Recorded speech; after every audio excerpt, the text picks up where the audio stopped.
Deus é seu Pai. A gente vai discutir como a gente começou na semana passada. Eu acho que foi bom daquela maneira, né? Todo mundo participando. É melhor do que eu só falando, né? Cada um é um trecho, né? Hein? Cada um versículo, né? Eu vou só fazer a introdução e a gente lê o texto e aí vamos discutir o texto. Porque há coisas interessantes. Vocês sabem quantas vezes a Bíblia fala que Deus é seu Pai no Novo Testamento? Vocês têm ideia? Quantas vezes a Bíblia diz Deus é seu Pai? 130 vezes. Olha que coisa interessante, né?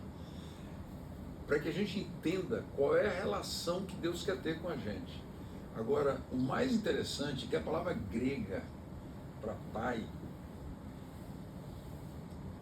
ela significa pai e mãe.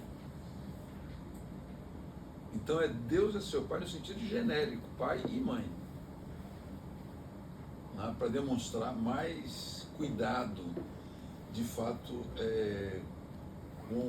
com a gente, né? Quando a gente está cheio de problemas difíceis, a gente está cheio de alegria, nada melhor do que repartir com o pai da gente, né? Eu tinha o costume de visitar meu pai todos os dias, às vezes de manhã e de tarde, já na velhice dele, né? E é tão bom repartir as alegrias com o pai. Eu não levava as tristezas para ele, porque por causa da idade ele tinha problema de pressão alta, né?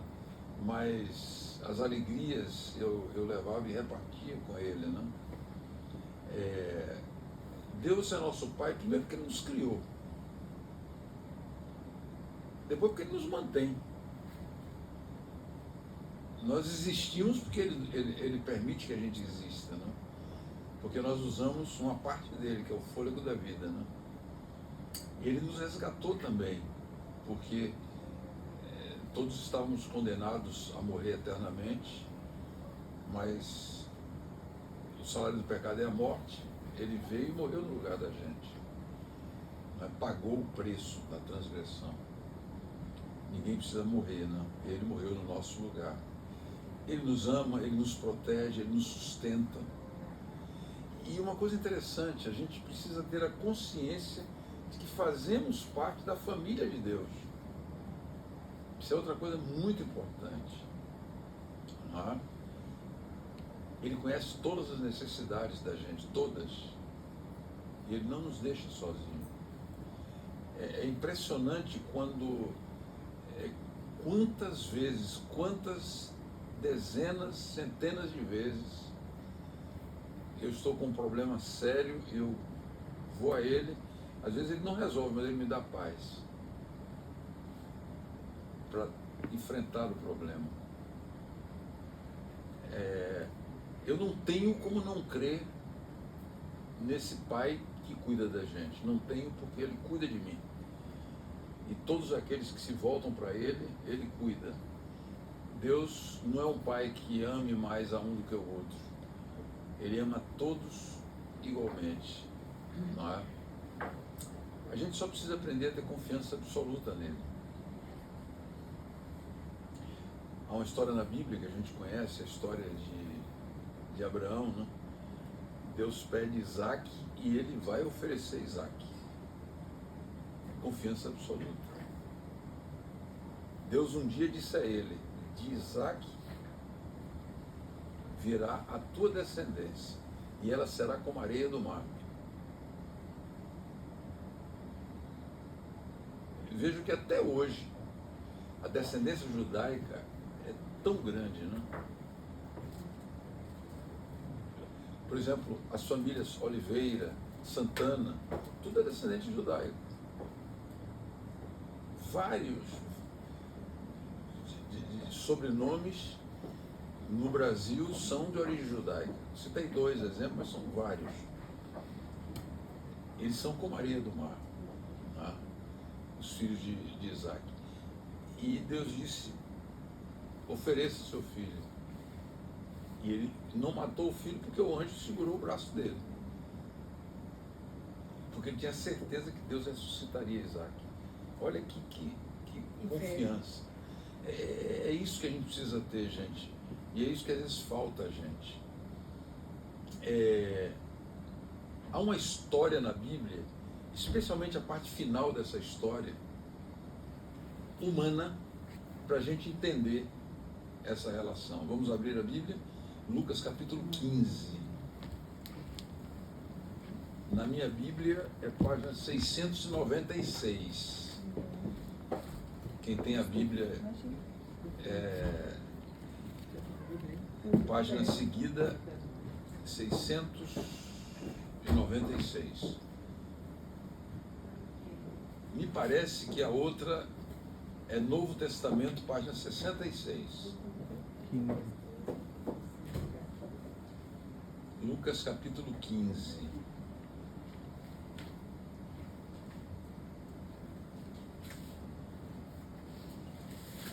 É a história de um jovem que fez tudo errado. Mas a gente vai ver que o amor do pai ficou inalterado. Em tudo errado que ele fez. Vamos ver? Capítulo 15, verso 11 a 24. Eu acho que a gente poderia ir lendo um verso por verso. Cada um lê um versinho aí e depois repete, porque não estamos o suficiente para ser um para cada. Ok? Verso 11. É 15, 11? 11, 12, 13. E disse: um certo homem tinha 2 filhos. 12. E o mais moço deles disse ao pai: Pai, dá-me a parte da fazenda que me pertence. E ele repartiu por eles a fazenda. 13. E poucos dias depois, o filho mais novo, ajuntando tudo, partiu para uma terra longínqua, e ali desperdiçou a sua fazenda, vivendo dissolutamente. 14. Depois de ter consumido tudo, sobreveio àquele país uma grande fome, e ele começou a passar necessidade. 15. Então foi e se agregou a um dos cidadãos daquela terra, e este o mandou para os seus campos a apacentar porcos. 16. Desejava ele fartar-se das alfarrobas que os porcos comiam, mas ninguém lhe dava nada. 17. E, tornando-se em si, disse: quantos jornaleiros de meu pai têm abundância de pão, e eu aqui pereço de fome. 18. Levantar-me-ei, irei ter com meu pai, e pedir-lhe-ei: Pai, pequei contra o céu e perante ti. Segue. Já não sou digno de ser chamado teu filho. Faze-me como um de teus jornaleiros. 20. E levantando-se, foi para o seu pai. E quando ainda estava longe, viu o seu pai e se moveu de íntima compaixão. E correndo, lançou-se-lhe ao pescoço e o beijou. 21. E o filho lhe disse: Pai, pequei contra o céu e perante a ti, e já não sou digno de ser chamado teu filho. 22. O pai, porém, disse aos seus servos: Trazei depressa a melhor roupa e vestiu com ela, e pondei-lhe um anel na mão e sandálias nos pés. Vamos fazer uma análise. Eu vou fazer umas perguntas dentro disso aí para vocês responderem. Por exemplo, é lícito o filho pegar a herança antes que o pai morra? Não, Não, não é normal. não é. Em outras palavras, ele disse ao pai o quê? É o que você morre. Eu quero que você morra. Não. Eu quero que você morra o mais rápido possível. Não é? Outra coisa, você sabe qual é a época que o pai mais precisa do filho? Qual é a época? É. Acho que é quando ele tá velho. Exatamente. Quer dizer, ele estava caminhando para a velhice e o filho deu no pé e deixou ele sozinho. Não é? Tem ofensa pior do que essa? Gente, porque você quando vai envelhecendo, Eu estou falando porque eu estou envelhecendo. Você perde a capacidade de muita coisa. Por exemplo, eu tenho 77 anos e tenho saúde. Tá? Mas, por exemplo, meus joelhos já são problemáticos. Aí para pegar um peso, há uma dificuldade. Tá? Outra coisa que eu queria perguntar a vocês, o que é que vocês acham? Não sei se vocês perceberam no versículo 13, ele diz assim, ó, o filho mais moço, juntando tudo que era seu, partiu para uma terra longe, distante. Por que será que ele foi para distante do pai? O que é que vocês acham? Eu queria compromisso. Não queria nem ver, né? Não queria ser observado, controlado. Chutou Pau da barraca. o pau da barraca mesmo. Mas eu não acho que ele se arrependeu, não. Ele voltou porque ele não tinha mais nada. Não, eu ainda não cheguei lá, não. Eu ainda tô, É porque eu ainda eu tô tô lá no na pau da frente. barraca. A barraca está no chão ainda. Ainda Tá chutou certo. o pau da barraca. Né? E se mandou, né? Verso 13. E no verso 13, o que aconteceu com a herança dele? Ele recebeu toda a herança. O pai era um homem rico.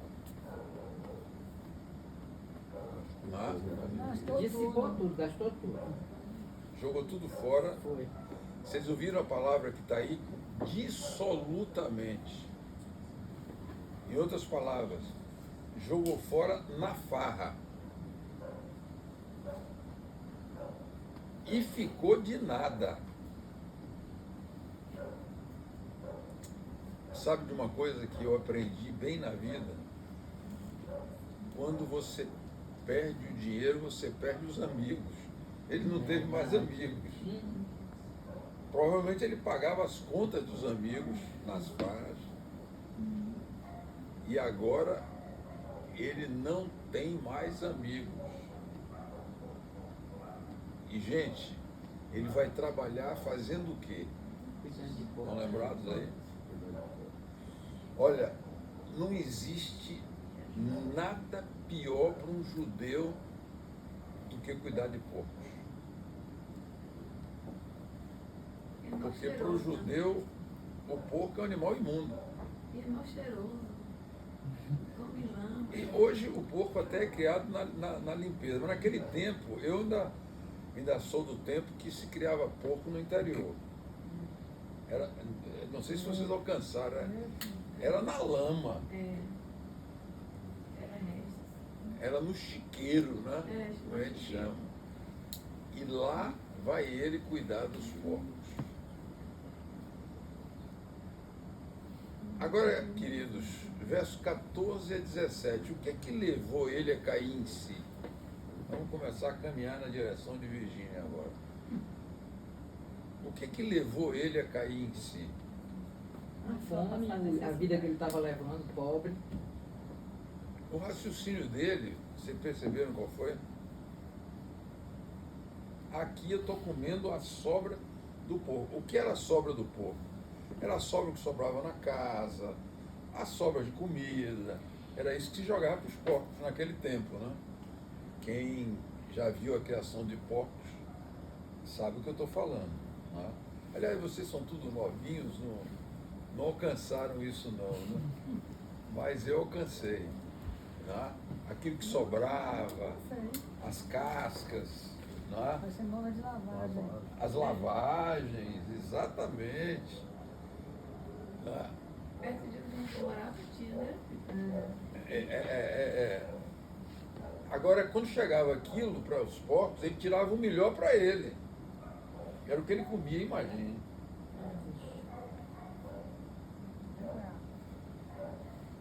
Se arrependeu de ter jogado tão rápido. Isso é que levou ele a cair em si. Tá? Levou ele a acordar. Eu preciso. Eu não tenho condições. E aqui vem um ponto, Virgínia, que eu acho que houve arrependimento. Porque ele não pensou em voltar como filho. Você voltar como empregado. Ele não merecia. Como? Empregado. Como empregado. Porque ele sabia que os empregados do pai passavam melhor do que ele. Muito melhor, que comia comida. Então, eu não mereço.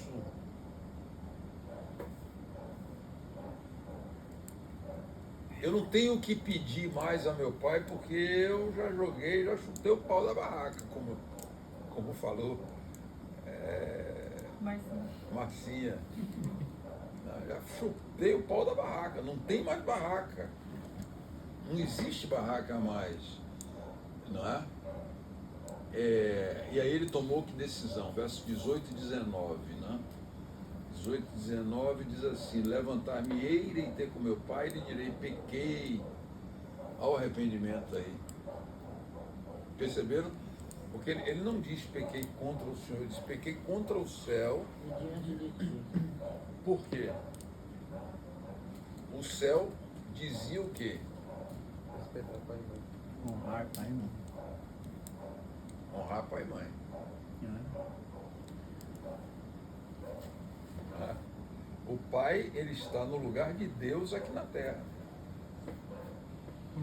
Ele deve ensinar o filho, deve cuidar do filho, e o filho deve cuidar do pai na velhice. Ô pastor, essa parte, quando você enxerga ela aos olhos de ser, quando a gente entende ela como pessoa,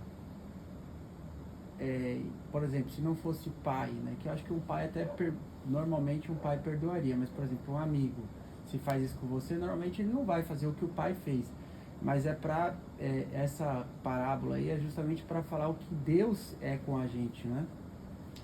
Um pai bom, pra porque falar... tem pai que não perdoa, não. Isso, tem pai que a gente mesmo não perdoaria, Porque mas Deus... o cara pegou a metade do dinheiro que o cara tinha, que não era de direito.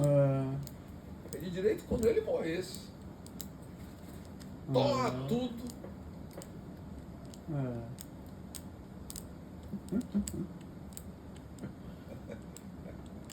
Parada, não é? E aí, ele diz ao pai, eu vou dizer ao meu pai, já não sou digno de ser chamado teu filho. Trata-me como um trabalhador. Aí você vê o arrependimento dele. Porque se ele não tivesse arrependido, ele voltava de nariz em pé. Ele voltou com o narizinho bem baixinho. Agora, queridos, Deus é nosso Pai. Não tem a gente, muitas vezes, jogado a herança de Deus fora, como aquele jovem jogou? A herança da saúde, por exemplo. Segunda-feira, eu recebi uma mensagem no celular de uma pessoa que eu não via há 40 anos. E que ela é uma pessoa que eu estudei a Bíblia com ela, e agora ela mandava me dizer que queria me ver, estava no Hospital Santa Isabel, e que eu fosse visitá-la, se fosse possível. Né? Ela me pediu assim como... Na verdade não foi ela, foi a filha que pediu. E eu fui visitá-la. Ela é mais jovem que eu ainda, mais jovem que eu, uns 7, 8 anos. Mas jogou fora a saúde dela. Literalmente jogou fora.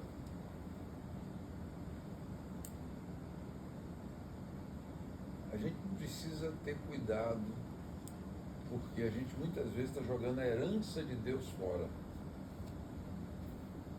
que Ele nos deu. Eu anotei aqui algumas coisas. a nossa saúde, a nossa vida econômica. Quantas pessoas gastam mais do que ganham e jogam fora a bênção que Deus deu? Não é? Jogam fora a vida espiritual. É uma coisa interessante, por exemplo, a verdadeira alegria na vida é quando você está com a vida espiritual em dia. Quando eu falo vida espiritual, é você e seu Deus.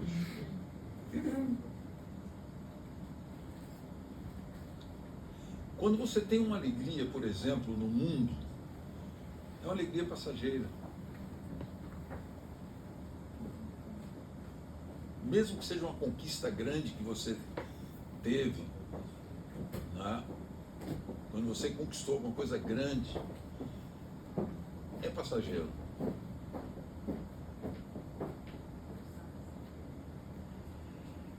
Quando você está em Deus, não é passageiro. Você sente aquela paz permanente. Ela não sai de você. Sabe que algum momento assim, que por algum motivo eu me afasto um pouquinho, eu sinto um abalo, aí eu volto correndo. Porque é tão gostoso você estar na presença de Deus, você tem a tranquilidade de estar na presença dele. Então, muitas vezes a gente tem jogado a herança espiritual de Deus fora, não é? Saúde, bens espirituais, vida material, não é? Você muitas vezes joga a vida material. Outro dia eu estava fazendo uma análise de uma amiga minha que ela começa uma coisa larga, começa outra coisa larga, começa outra coisa larga. Então sempre está jogando fora boas oportunidades. Eu já vi ela ter um negócio que a gente via que ia prosperar. Na hora que ia prosperar, ela pula para o outro. E aí começa tudo de novo. São pessoas que não têm consistência. Bênçãos de Deus.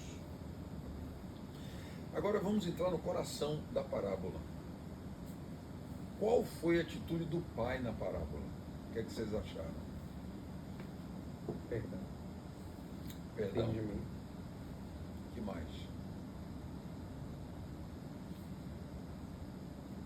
Amor. Amor. Amor. Como o perdão do Senhor é diferente do nosso perdão, porque quando a gente pede o perdão, é como um filho, né? A gente acha que a gente não merece mais a condição de filho e quer ser um empregado, mas Deus, quando Ele perdoa, Ele esquece. E Ele nos coloca na condição de filho. O perdão do Senhor é além de tudo isso, além da nossa compreensão. Eu estou aqui indo porque quando eu namorava ainda bem que ela não está aqui na sala, aí eu cometi um erro, né? Um erro bobo. Passado, acho que já são 50 anos, outro dia ela se lembrou. Mas Deus esquece, né? 50 anos depois ainda lembrou. Né?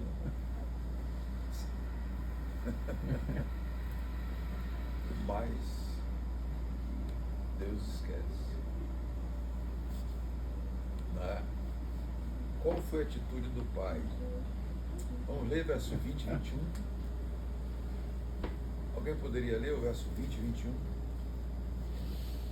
Levantando-se, foi para seu pai, e quando ainda estava longe, viu o seu pai, e se moveu de íntima compaixão, e correndo lançou-se-lhe ao pescoço e o beijou. E o filho lhe disse: Pai, pequei contra o céu e perante a ti, e já não sou digno de ser chamado teu filho. Vocês perceberam? Movido de quê?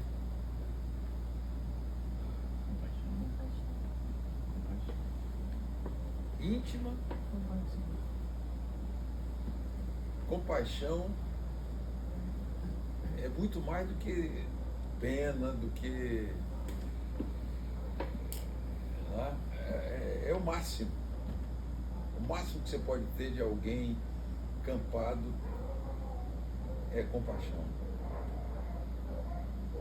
É o que Deus espera que a gente tenha das pessoas. Compaixão. Íntima compaixão. Outra coisa interessante que a Bíblia diz que o pai ele ficava na varanda da casa todo dia olhando para a rua para ver se o filho vinha. Ou seja, ele tinha esperança toda hora que o filho ia voltar. E quando ele imaginou que era o filho, o que é que ele fez? Foi correndo, abraço. Saiu correndo. Quando você lê o resto do capítulo, você vê algumas atitudes. Primeiro, ele tira a capa dele e coloca sobre o filho. Sabe por quê? Para o filho não passar vergonha diante dos servos dele. Ele fica sem a capa, mas ele protege o filho que está todo campado. Né? Mas ele não quer que vejam a situação do filho dele. Não é fantástico? Perceberam mais alguma coisa que o pai fez? Mandou matarem Mandou matar um novilho, isso. chamava novilho gordo, né? Era o animal que ele estava preparando para uma festa. Veste sandálias e anéis. Veste a sandália porque ele está descalço, está na miséria mesmo. Mas há uma coisa interessante. Ele tira o anel e coloca o anel no dedo do filho. Naquele tempo, sabe o que significava isso? Vocês têm ideia? Vocês sabem que as cartas, os documentos, eles eram colocados uma coisa... Um selo. É o selo. Uma cera derretida. Uma cera derretida, ele vinha e botava o selo. Marca. Na verdade, o que o pai fez com ele foi o seguinte. Uma procuração plena. Não, toma aqui, ó. Sem limite. Meu cartão de crédito. O selo hoje é o cartão de crédito sem limite. Não é o meu caso do meu, não. Viu? Eu já tive cartão de crédito sem limite, mas hoje o meu tem limite. Entenderam? Quer dizer, ele deu o selo, a assinatura dele para o filho fazer o que quisesse. Depois o filho ter jogado dinheiro. Não é fantástico isso? Demais. E aí vem o que ele chamou a atenção do novilho, né? Para quê? Para celebrar a salvação e a ressurreição do filho. Este meu filho estava morto e reviveu. Mas, pastor, ele não merecia um castigo, não? Como? Não merecia um castigo, pelo menos? Pois é, mas eu quero que você entenda como é que Deus olha, sabe por quê? Porque quem recebeu o castigo não é você, é Jesus. O filho não recebe castigo nenhum. Nós vamos ser salvos sem receber nenhum castigo. Entenderam? Todo castigo, sua observação é boa, mas todo castigo, ele é quem vai pagar o castigo. Não é fantástico isso? Essa parábola aqui não caberia naquela época sobre hipótese nenhuma. Nem a revolta do mais velho, falar com o pai, nem o pai passar nada para o mais novo antes de morrer, nem receber o de volta. Ela não existe no passado. Exatamente. E ele fez tudo pra gente. Nosso pai é assim. Ele pagou o preço nosso. O sofrimento que nós deveríamos ter, ele teve. Não é? O que eu queria dizer a vocês, concluindo? Vamos corresponder a esse amor. A gente precisa corresponder a esse amor. E como é que a gente corresponde a esse amor? Procurando segui-lo e servi-lo. Deus não merece a gente ser um revoltado, a gente deixar de seguir a sua palavra e o seu caminho. O grande objetivo de Deus é a nossa salvação, não a salvação desse mundo, é a nossa salvação eterna. Não é? Outra coisa, vamos aprender a confiar em Deus absolutamente. Nós somos livres. A gente pode rejeitar a Deus, pode confiar nele absolutamente, pode se voltar para ele. E eu acho que ele não merece outra coisa senão que a gente se volte para ele. Que a gente sirva a ele dentro do livre-arbítrio. Não é? Até porque a nossa maior necessidade é conviver com ele. Quando a gente não convive com Deus, é como se uma parte nossa ficasse de fora. Você não se sente pleno. A plenitude da felicidade só quando você serve a Deus. Fora de Deus, a gente é meio termo. A gente não é feliz. A gente tem momentos de felicidade. Mas a felicidade plena é quando a gente serve a Deus. Então, queridos, que a gente não se esqueça, Deus é seu Pai. Permita que Ele cuide de você. E que Ele seja uma bênção na sua vida. Permita que Ele te salve, que você possa estar com Ele eternamente. Amém. Amém. Vamos orar? Pai querido, obrigado. Obrigado pelo teu amor, Senhor. Obrigado pela tua compaixão e a tua misericórdia conosco. Ajuda-nos, Pai, mudando mesmo os nossos sentimentos e o nosso coração, para que a gente possa estar voltado completamente para Ti, aceitando e permitindo que o Teu amor nos transforme. Abençoa a nossa vida, para que a gente possa ser uma continuidade da Tua vontade nessa terra. Abençoa o alimento que nos dás nesta noite. Nós te imploramos por amor de Jesus. Amém. Amém. Tranquilo?